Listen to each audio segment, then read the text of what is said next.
Hi, this is Dr. Michael Rothman. In today's video, I want to talk about diabetes. Diabetes, especially type 2 diabetes, also known as adult onset diabetes or insulin independent diabetes or non-insulin dependent diabetes, this has become such a common problem. It's actually an epidemic, and government forecasts are that it's going to become such a scourge of our society that pretty much every other person soon will be suffering from this type of diabetes. And you have to ask yourself, what is causing this problem? Why are so many people becoming diabetic? A lot of people say, well, it runs in your family, that's why you have it. You're too fat, you're getting old, it's all your fault. But actually it's not your fault.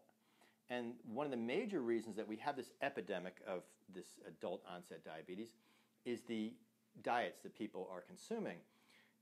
The government, the Food and Drug Administration, the U.S. Department of Agriculture, the Food Pyramid, the MyPlate.com, all of these recommendations are that you have about 75% of your caloric intake coming from carbohydrates. Carbohydrates are things like rice and pasta and bread. And in fact, the government is recommending that you consume at least 300 grams of carbohydrates every day. That's the equivalent of about 17 slices of bread. That's crazy. And it will make you sick. It'll make you fat. It'll raise your blood pressure. It'll raise your blood sugar. And it will eventually lead to heart disease. So the single most important thing, if you want to avoid diabetes or if you want to get rid of your diabetes, is you got to reduce your carbohydrate intake. The problem with carbohydrates is that you can only use them in your body pretty much for one thing. Two things. That's either energy or storage of energy. So when you consume the carbohydrate, your body needs to either use that energy right away or store it as fat. You can't use carbohydrates to rebuild or repair your tissues. It's not going to rebuild or repair your brain or your heart or your lungs or your kidneys or your muscles. It's either going to be used for energy right away or stored as fat. The other problem with carbohydrates is that it tends to raise your blood sugar. And when your blood sugar goes up, your body puts out insulin to lower your blood sugar. And after a while, your insulin levels go higher and higher and higher, and soon the insulin doesn't work anymore. And this is called insulin resistance. Most people that have type 2 diabetes or non-insulin dependent diabetes actually have insulin resistance and too much insulin.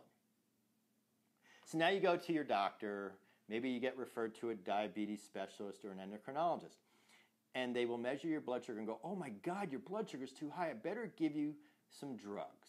So they give you drugs. Some of these drugs actually stimulate your pancreas to increase your insulin production.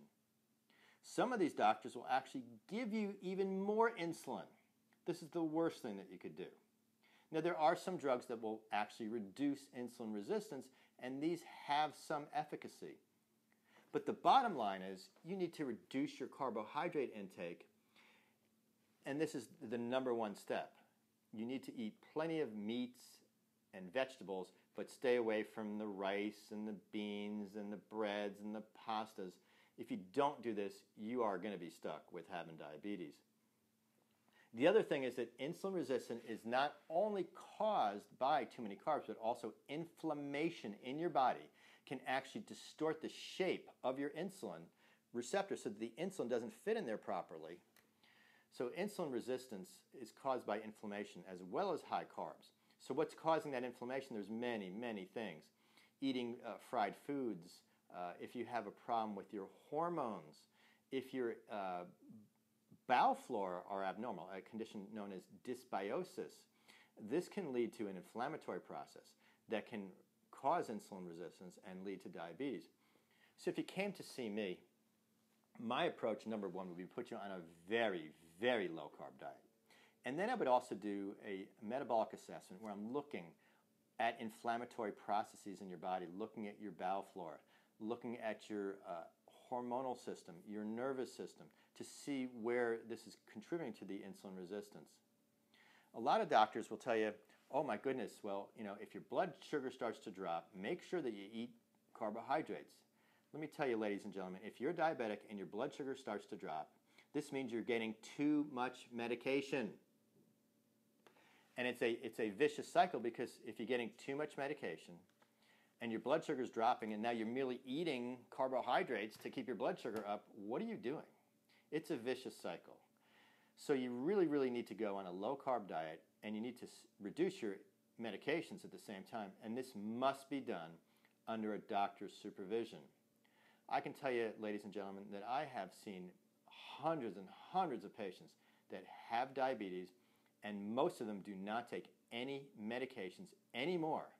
And their blood sugars are better now than they used to be. And their quality of life is better than it used to be. And a lot of their other problems have literally disappeared. Hey, thanks for listening today, and I hope to see you soon. Take care.